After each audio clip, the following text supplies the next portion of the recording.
મોરબીના જેતપર ગામે ખેડૂતોના આંદોલનનો આજે 7મો દિવસ। ખેડૂતો આજે પણ પોતાની 6 માંગ ઉપર અડગ છે।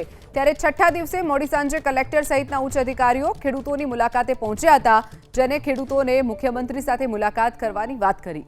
સરકાર તરફથી કલેક્ટરે ખેડૂતો સમક્ષ ગાંધીનગર મુલાકાત કરાવવાનો પ્રસ્તાવ મૂક્યો હતો, જો કે અધિકારીઓને ખેડૂતોએ ગાંધીનગર જવાની ઘસીને ના પાડી દીધી। આંદોલન ચલાવતી કમિટીએ સરકારી અધિકારીઓને સ્પષ્ટ કહ્યું કે એડવાન્સ પેમેન્ટની માંગણી સૌપ્રથમ સ્વીકારવામાં આવે।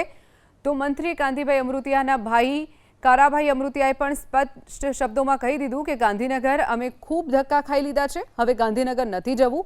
અમારી 6 માંગ જ્યાં સુધી નહીં સ્વીકારાય ત્યાં સુધી આંદોલન સમાપ્ત નહીં કરવાની પણ તેમણે ચીમકી ઉચ્ચારી છે।